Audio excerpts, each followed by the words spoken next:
Hi friends, welcome back to my channel.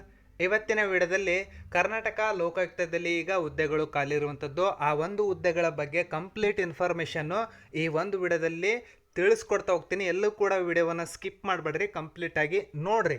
ಇನ್ನೂ ಕೂಡ ಯಾರೆಲ್ಲ ಸಬ್ಸ್ಕ್ರೈಬ್ ಆಗಿಲ್ಲ ಆದಷ್ಟು ಬೇಗ ಸಬ್ಸ್ಕ್ರೈಬ್ ಆಗ್ರಿ. ಹಾಗೆ ಲೈಕ್ ಬಟನ್ ಕಾಣಿಸ್ತಾ ಇರುತ್ತೆ, ಲೈಕ್ ಮಾಡಿರಿ. ಲೈಕ್ ಮಾಡಿದ್ರಾ? ಬನ್ನಿ ಈಗ ಒಂದೊಂದಾಗಿ ನೋಡ್ತಾ ಹೋಗೋಣ. ಕರ್ನಾಟಕ ಲೋಕಾಯುಕ್ತದಲ್ಲಿ ಈಗ ಹುದ್ದೆಗಳು ಖಾಲಿ ಇರುವಂಥದ್ದು. ಹುದ್ದೆಯ ಹೆಸರು ಬಂದು ಕ್ಲರ್ಕ್ ಕಮ್ ಟೈಪಿಸ್ಟ್ ಅಂತಂದೇಳಿ ಹುದ್ದೆಯ ಹೆಸರು. ಈ ಒಂದು ಹುದ್ದೆಗಳಿಗೆ ನೀವು ಆನ್ಲೈನ್ ಮುಖಾಂತರ ಅಪ್ಲಿಕೇಶನನ್ನು ಸಬ್ಮಿಟ್ ಮಾಡಬೇಕಾಗಿರುತ್ತೆ. ಈ ಒಂದು ನೋಟಿಫಿಕೇಷನನ್ನು ಅಫಿಷಿಯಲ್ ಆಗಿ 14/7/2026 ರಿಲೀಸ್ ಮಾಡಿರುವಂಥದ್ದು. ಈ ಒಂದು ಹುದ್ದೆಗಳಿಗೆ ಆನ್ಲೈನ್ ಮುಖಾಂತರ ಅಪ್ಲಿಕೇಶನನ್ನು ಸಬ್ಮಿಟ್ ಮಾಡಬೇಕಾಗಿರುತ್ತೆ. ಪ್ರಾರಂಭದ ದಿನಾಂಕ ಬಂದು 17/7/2026 ಪ್ರಾರಂಭದ ದಿನಾಂಕ ಆಗಿರುತ್ತೆ. ಅದೇ ರೀತಿಯಾಗಿ ಕೊನೆಯ ದಿನಾಂಕ ಬಂದು 17/8/2026 ಕೊನೆಯ ದಿನಾಂಕ ಆಗಿರುತ್ತೆ. ಕೊನೆಯ ದಿನಾಂಕದವರೆಗೂ ಕೂಡ ಕಾಯಕ್ಕೆ ಹೋಗ್ಬಿಡ್ರಿ. ಆದಷ್ಟು ಮುಂಚಿತವಾಗಲೇ ಅಪ್ಲಿಕೇಶನನ್ನು ಸಬ್ಮಿಟ್ ಮಾಡಿ ಒಂದು ಪ್ರಿಂಟನ್ನು ನಿಮ್ಮ ಹತ್ರ ಇಟ್ಕೊಂಡ್ಬಿಡ್ರಿ. ಇನ್ನೊಂದು PDF ಮಾಡಿ ನಿಮ್ಮ ಇಮೇಲ್ಗೆ ಹಾಕ್ಕೊಂಡು ಇಟ್ಕೊಂಡ್ಬಿಡ್ರಿ. ಲಾಸ್ಟಲ್ಲಿ ಸರ್ವರ್ ಬ್ಯುಸಿ ಆಗುವಂತಹ ಸಾಧ್ಯತೆ ಇರುತ್ತೆ. ಅದಕ್ಕೋಸ್ಕರ ಆದಷ್ಟು ಮುಂಚಿತವಾಗಲೇ ಅಪ್ಲಿಕೇಶನನ್ನು ಸಬ್ಮಿಟ್ ಮಾಡಿಬಿಡ್ರಿ. ಈ ಒಂದು ಹುದ್ದೆಗಳು ಗ್ರೂಪ್ C ವೃಂದಕ್ಕೆ ಬರುವಂಥದ್ದು. ಈ ಒಂದು ಹುದ್ದೆಗಳಿಗೆ ನೀವು ಆನ್ಲೈನ್ ಮುಖಾಂತರ ಅಪ್ಲಿಕೇಶನನ್ನು ಸಬ್ಮಿಟ್ ಮಾಡಬೇಕಾಗಿರುತ್ತೆ. ಆ ಒಂದು ಲಿಂಕನ್ನು ಈ ವಿಡಿಯೋ ಡಿಸ್ಕ್ರಿಪ್ಷನ್ ಬಾಕ್ಸ್ನಲ್ಲಿ ಕೊಟ್ಟಿರ್ತೀನಿ. ಎಲ್ಲರೂ ಕೂಡ ಆ ಒಂದು ಲಿಂಕನ್ನು ಕ್ಲಿಕ್ ಮಾಡಿ ಅಪ್ಲಿಕೇಶನನ್ನು ಸಬ್ಮಿಟ್ ಮಾಡ್ತಾ ಬನ್ನಿ.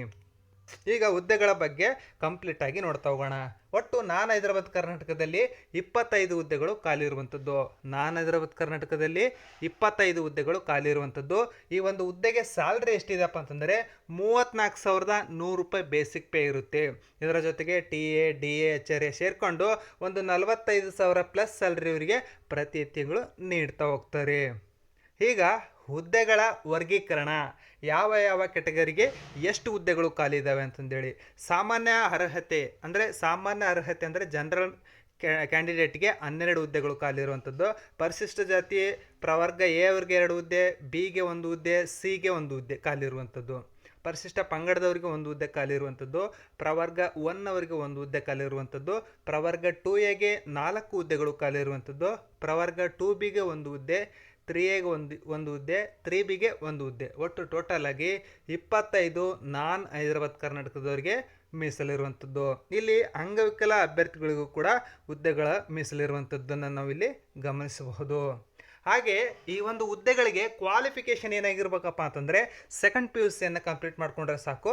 ಈ ಒಂದು ಹುದ್ದೆಗೆ ಅಪ್ಲಿಕೇಶನನ್ನು ಸಬ್ಮಿಟ್ ಮಾಡ್ಬೋದು. ಜೂನಿಯರು ಕನ್ನಡ ಮತ್ತು ಇಂಗ್ಲೀಷಲ್ಲಿ ಜೂನಿಯರ್ ಕಂಪ್ಲೀಟ್ ಆಗಿರಬೇಕು. ಅದರ ಜೊತೆಗೆ ಸೆಕೆಂಡ್ PUC ಇವೆರಡು ಕಂಪ್ಲೀಟ್ ಆದರೆ ಸಾಕು, ನೀವು ಆರಾಮಾಗಿ ಅಪ್ಲಿಕೇಶನನ್ನು ಸಬ್ಮಿಟ್ ಮಾಡ್ಬೋದು. ಸೆಕೆಂಡ್ PUC ಕಂಪ್ಲೀಟ್ ಆದರೆ ಸಾಕು, ಅಪ್ಲಿಕೇಶನನ್ನು ಸಬ್ಮಿಟ್ ಮಾಡ್ಬೋದು. ಅದರ ಜೊತೆಗೆ ಟೈಪಿಂಗಲ್ಲಿ ಜೂನಿಯರ್ ಕನ್ನಡ ಮತ್ತು ಇಂಗ್ಲೀಷಲ್ಲಿ ನೀವು ಕಂಪ್ಲೀಟ್ ಮಾಡ್ಕೊಂಡಿರ್ಬೇಕು. ಅದಾದ ನಂತರ ನಿಮಗೆ ಸ್ಕಿಲ್ ಟೆಸ್ಟ್ಗೆ 1:10 ಅಂದರೆ ಒಂದು ಹುದ್ದೆಗೆ 10 ಅಭ್ಯರ್ಥಿಗಳನ್ನು ಅವರು ಕರಿತಾ ಹೋಗ್ತಾರೆ. 20 ಅಂಕಗಳಿಗೆ ನೀವು 10 ಅಂಕಗಳನ್ನು ಪಡೆದ್ರೆ ಮಾತ್ರ ನಿಮ್ಮನ್ನು ಅವರು ಆಯ್ಕೆ ಪಟ್ಟಿಗೆ ಅವ್ರು ಏನು ಮಾಡ್ತಾ ಹೋಗ್ತಾರೆ, ತಗೊಳ್ತಾ ಹೋಗ್ತಾರೆ. ಇಲ್ಲಾಂದರೆ ಅಲ್ಲಿಂದಲೇ ನಿಮಗೆ ಕೈ ಬಿಡ್ತಾ ಹೋಗ್ತಾರೆ. ಹಾಗೆ ಈ ಒಂದು ಎಕ್ಸಾಮ್ ಹೇಗೆ ನಡೀತದಪ್ಪ ಅಂತಂದರೆ ಸ್ಕಿಲ್ ಟೆಸ್ಟು ಕಂಪ್ಯೂಟ್ರಲ್ಲಿ ತಗೊಳ್ತಾರೆ. ಕನ್ನಡ ಮತ್ತು ಇಂಗ್ಲೀಷು ಎರಡೂ ಕೂಡ ಕಂಪ್ಯೂಟ್ರಲ್ಲಿನೇ ತಗೊಳ್ತಾರೆ. ನಿಮಗೆ ಒಂದು ಪ್ಯಾಸೇಜ್ ಕೊಡ್ತಾರೆ, ಅದನ್ನು ನೋಡ್ಕೊಂಡ್ಬಿಟ್ಟು ನೀವು ಟೈಪ್ ಮಾಡಬೇಕಾಗುತ್ತೆ. ಹಾಗೆ ಕನ್ನಡ ಸುರಭಿಯಲ್ಲಿರುತ್ತೆ, ಅದನ್ನು ನೋಡಿಕೊಂಡು ನೀವು ಪ್ರಾಕ್ಟೀಸ್ ಇವಾಗಲಿಂದಲೇ ಮಾಡಬೇಕಾಗಿರುತ್ತೆ. ಸುರಭಿಯಲ್ಲಿ ಅವರು ಎಕ್ಸಾಮನ್ನು ಲಾಸ್ಟ್ ಇಯರು ತೊಗೊಂಡಿರುವಂಥದ್ದು, ಅದನ್ನು ಗಮನದಲ್ಲಿಟ್ಕೊಂಡು ನೀವೇನು ಮಾಡಬೇಕಾಗುತ್ತೆ, ನಿಮ್ಮ ಪ್ರಾಕ್ಟೀಸನ್ನು ಶುರು ಮಾಡಬೇಕಾಗುತ್ತೆ. ಹಾಗೆ ಈ ಒಂದು ಹುದ್ದೆಗೆ ಅಪ್ಲಿಕೇಶನ್ ಫೀಸ್ ಎಷ್ಟಿದೆಯಪ್ಪ ಅಂತಂದರೆ ಸಾಮಾನ್ಯ ಅರ್ಹತೆ ಪ್ರವರ್ಗ 2A 2B 3A 3B ಮತ್ತು ಮಾಜಿ ಸೈನಿಕರಿಗೆ 250 ರೂಪಾಯಿ ಅಪ್ಲಿಕೇಶನ್ ಫೀಸು ಇರುತ್ತೆ. ಅದೇ ರೀತಿಯಾಗಿ SC ST ಪ್ರವರ್ಗ 1 ಮತ್ತು ಅಂಗವಿಕಲ ಅಭ್ಯರ್ಥಿಗಳಿಗೆ ಯಾವುದೇ ರೀತಿಯಾದಂತಹ ಅಪ್ಲಿಕೇಶನ್ ಫೀಸು ಇರೋದಿಲ್ಲ. ಇದನ್ನು ಗಮನದಲ್ಲಿಟ್ಕೊಂಡು ನೀವೇನು ಮಾಡಬೇಕಾಗುತ್ತೆ, ಅಪ್ಲಿಕೇಶನನ್ನು ಸಬ್ಮಿಟ್ ಮಾಡಬೇಕಾಗಿರುತ್ತೆ. ಈ ಒಂದು ಹುದ್ದೆಗೆ ಆನ್ಲೈನ್ ಮುಖಾಂತರ ಅಪ್ಲಿಕೇಶನನ್ನು ಸಬ್ಮಿಟ್ ಮಾಡಬೇಕಾಗಿರುತ್ತೆ. ಏನಾದರೂ ಸಣ್ಣ ಪುಟ್ಟ ನಿಮಗೆ ಡೌಟ್ಸ್ಗಳಿತ್ತಪ್ಪ ಅಂತಂದರೆ ಅವ್ರ ನಂಬರನ್ನು ಕೊಟ್ಟಿದ್ದಾರೆ, ಆ ಒಂದು ನಂಬರ್ಗೆ ನೀವು ಕಾಲ್ ಮಾಡಿ ಕೂಡ ನಿಮ್ಮ ಸಮಸ್ಯೆಗಳನ್ನು ನೀವು ಕ್ಲಿಯರ್ ಮಾಡ್ಕೊಳ್ಬಹುದು. ಹಾಗೆ ಈ ಒಂದು PDF ಈ ವಿಡಿಯೋ ಡಿಸ್ಕ್ರಿಪ್ಷನ್ ಬಾಕ್ಸ್ನಲ್ಲಿ ಟೆಲಿಗ್ರಾಮ್ ಚಾನಲ್ ಲಿಂಕ್ ಕೊಟ್ಟಿರ್ತೀನಿ. ಆ ಒಂದು ಟೆಲಿಗ್ರಾಮ್ ಚಾನಲನ್ನು ಜಾಯ್ನ್ ಆಗಿರಿ. ಹಾಗೆ ಈ ಒಂದು PDF ಹಾಕಿರ್ತೀನಿ, ಡೌನ್ಲೋಡ್ ಮಾಡಿಕೊಂಡು ಇನ್ನೊಂದು ಸಲ ನೀಟಾಗಿ ಓದ್ಕೊಂಡು ಕೂಡ ನೀವು ಅಪ್ಲಿಕೇಶನನ್ನು ಸಬ್ಮಿಟ್ ಮಾಡ್ಬೋದು. ಇಲ್ಲಿ ಕನ್ನಡ ಮೀಡಿಯಮ್ ರಿಸರ್ವೇಷನ್ ಇದೆ, ಆಮೇಲೆ ವುಮೆನ್ ರಿಸರ್ವೇಷನ್ ಇದೆ, 317J ರಿಸರ್ವೇಷನ್ ಇದೆ, ಎಲ್ಲ ಅಂಗವಿಕಲಕ್ಕೂ ರಿಸರ್ವೇಷನ್ ಇದೆ. ನಿಮಗೆ ಯಾವುದು ಬರುತ್ತೆ ಅದನ್ನು ಕರೆಕ್ಟಾಗಿ ಚೂಸ್ ಮಾಡಿಕೊಂಡು ನೀವು ಅಪ್ಲಿಕೇಶನನ್ನು ಸಬ್ಮಿಟ್ ಮಾಡಬೇಕಾಗಿರುತ್ತೆ. ಈಗ ನಾನು ಹೈದರಾಬಾದ್ ಕರ್ನಾಟಕದಲ್ಲಿ ಒಟ್ಟು 25 ಹುದ್ದೆಗಳು ಖಾಲಿ ಇರುವಂಥದ್ದು. ಅದೇ ಹೈದರಾಬಾದ್ ಕರ್ನಾಟಕಕ್ಕೆ ಹೋದರೆ ಒಂದು ಹುದ್ದೆ ಖಾಲಿ ಇರುವಂಥದ್ದು, ಅದು SC ಮಹಿಳೆಯರಿಗೆ ಮೀಸಲಿರುವಂಥದ್ದು. ಅದನ್ನು ಗಮನದಲ್ಲಿಟ್ಕೊಂಡು ನೀವೇನು ಮಾಡಬೇಕಾಗುತ್ತೆ, ಅಪ್ಲಿಕೇಶನನ್ನು ಸಬ್ಮಿಟ್ ಮಾಡ್ತಾ ಹೋಗಬೇಕಾಗುತ್ತೆ.